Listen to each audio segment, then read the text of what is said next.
Assalamualaikum warahmatullahi wabarakatuh. Halo anak-anakku kelas 10 MIPA dan IPS. Semoga kalian semua selalu sehat ya. Baik, di pertemuan kali ini sebelum pembelajaran daring, silahkan kalian berdoa terlebih dahulu menurut agama dan kepercayaan masing-masing. Berdoa dipersilakan. Selesai? Baik anak-anakku, jangan lupa disiapkan dulu alat tulis dan buku catatan kalian masing-masing. Apabila nanti ada hal-hal yang perlu kalian catat, silahkan kalian catat menggunakan bahasa kalian masing-masing untuk belajar mandiri di rumah. Anak-anakku, langsung saja pertemuan kali ini Ibu akan menjelaskan tentang kelanjutan materi teks anekdot. Yang pertemuan sebelumnya Ibu sudah menjelaskan tentang pengertian, ciri, tujuan, dan jenis-jenis teks anekdot. Kali ini Ibu akan menjelaskan tentang struktur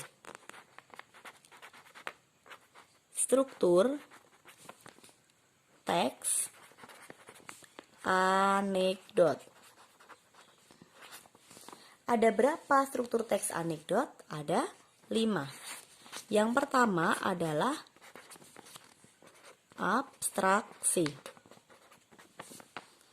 Yang kedua adalah orientasi. Yang ketiga adalah krisis. Yang keempat adalah reaksi. Dan yang kelima adalah koda. Mari dipecah bersama-sama. Apa abstraksi, apa orientasi, apa krisis, apa reaksi, dan apa koda. Intinya, kalau abstraksi itu pasti bagian awal. Kalau orientasi, mendengar kata orientasi berarti itu berisi pengenalan. Krisis itu berarti sama halnya dengan permasalahan. Iya apa tidak? Permasalahan.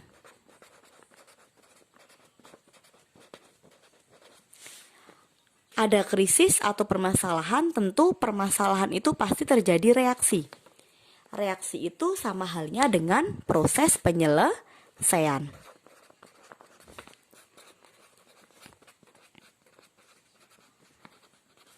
Dan koda. Koda ini sama halnya dengan bagian akhir atau penutup.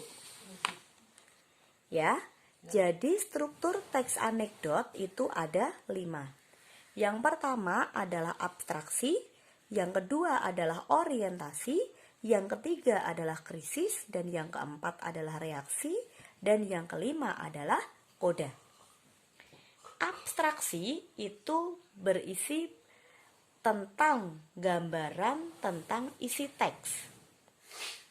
Umumnya itu pasti akan menunjukkan hal unik yang akan terjadi di dalam teks nanti. Dan abstrak itu biasanya karena abstrak itu ada di bagian awal atau tahap pembukaan. Orientasi itu adalah bagian yang menunjukkan awal kejadian cerita atau tentang latar belakangnya atau tentang latar belakang masalah. Jadi pada bagian orientasi itu sama halnya menjelaskan latar belakang permasalahan yang akan ditulis di dalam teks nanti. Krisis itu berarti tentang munculnya suatu masalah yang unik, ya.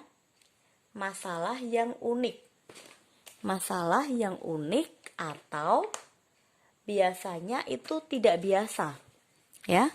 Permasalahan kalau di dalam anekdot itu pasti masalahnya itu unik. Selain unik itu pasti juga menjengkelkan. Lah, jadi masalah dalam teks anekdot itu pasti kalau tidak unik pasti juga menjengkelkan, dan kadang pasti itu lucu tapi ya itu menjengkelkan, sama saja ya. Lalu pada bagian keempat adalah reaksi.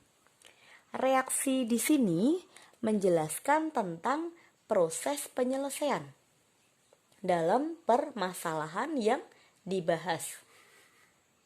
Ya. Jadi reaksi itu berarti orang yang diceritakan itu mampu menyelesaikan masalah. Dan yang terakhir itu koda. Koda itu terdapat di bagian akhir atau disebut dengan penutup. Pada bagian koda di sini itu juga akan menyimpulkan.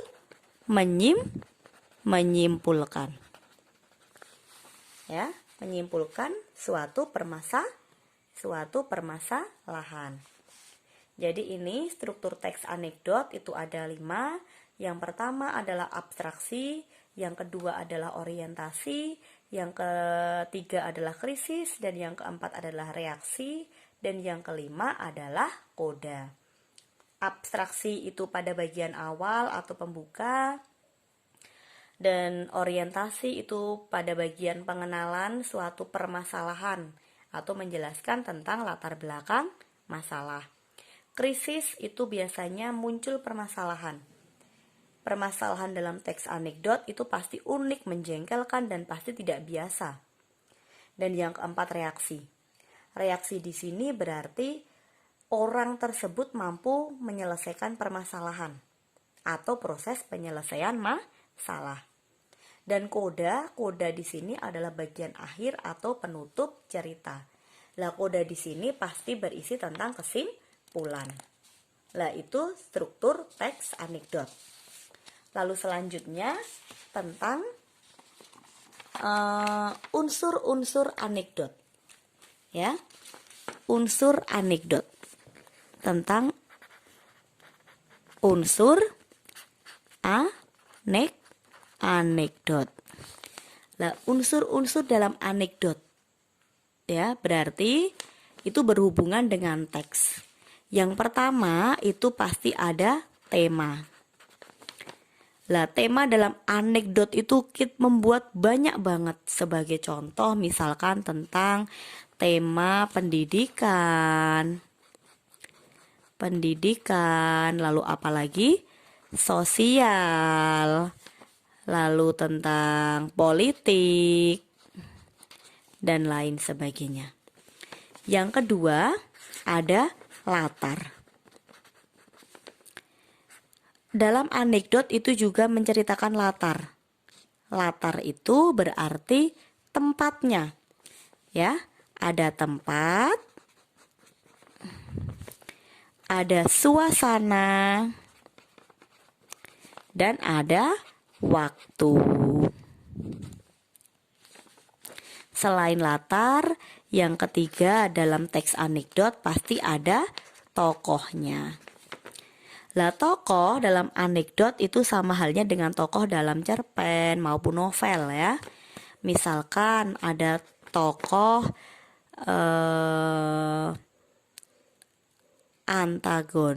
itu sifat ya, antagonis, protagonis, tritagonis. Tokoh itu berarti orangnya.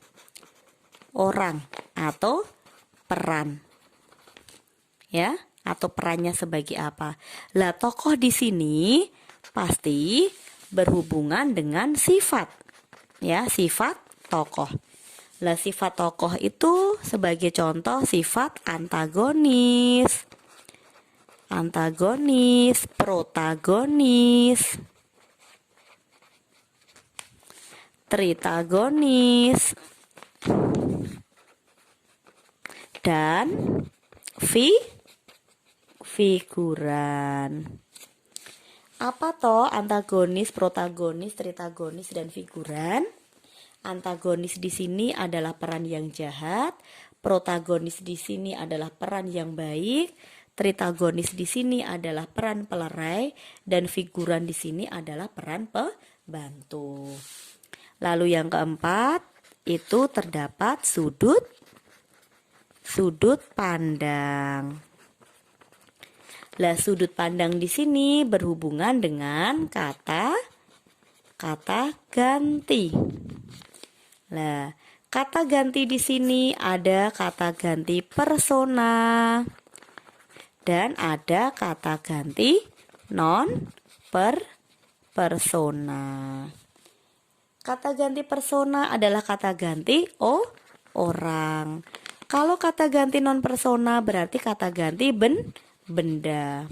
Kata ganti persona atau orang itu ada orang pertama, kedua, ketiga. Sebagai contohnya itu banyak banget, itu Ibu jelaskan nanti di pertemuan materi cerpen ya. Lalu bagian non persona. Non persona ini adalah kata ganti benda, misalkan meja, kursi, dan lain sebagainya, uang. Lalu yang kelima unsurnya ada gaya bahasa.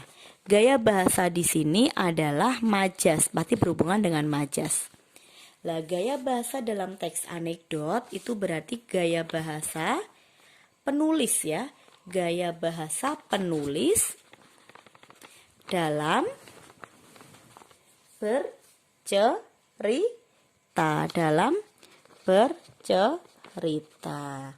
Lah, ini adalah unsur-unsur teks anekdot. Unsur-unsur teks anekdot berarti ada 5. Yang pertama ada tema, yang kedua ada latar, yang ketiga ada tokoh, yang keempat ada sudut pandang, dan yang kelima ada gaya bahasa. Selanjutnya, Ibu akan menjelaskan tentang kaidah kebahasaan ya. Kaidah kebahasaan anekdot. Ya, kaidah kebahasaan yang anekdot itu yang pertama terdapat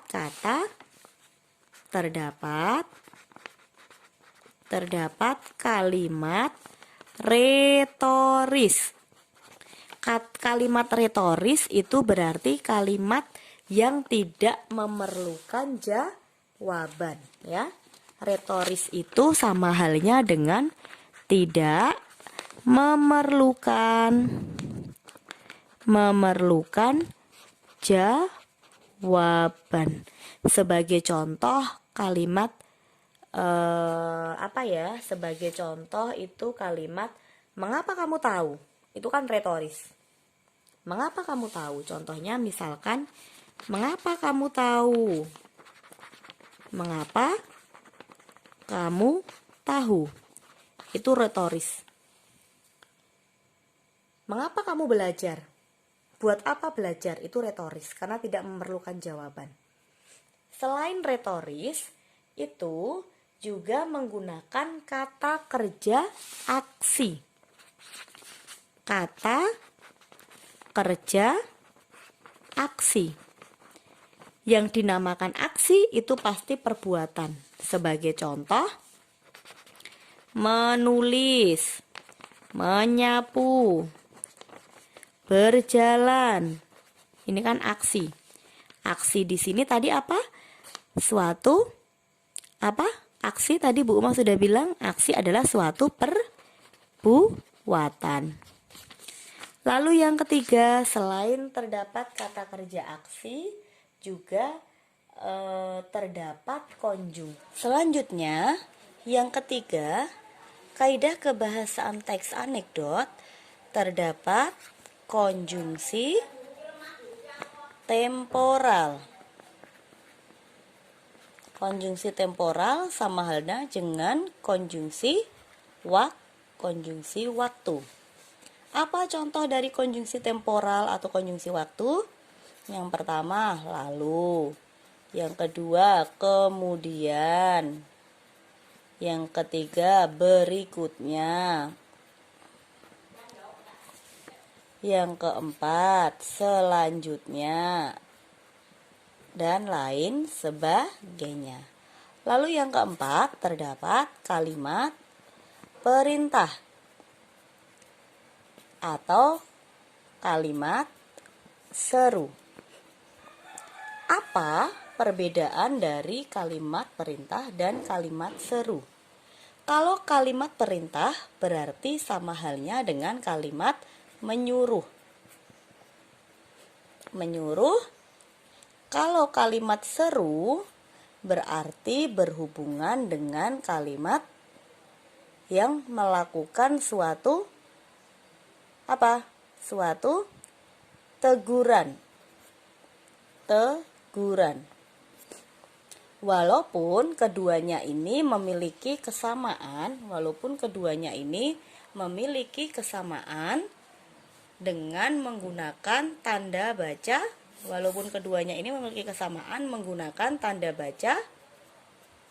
tanda baca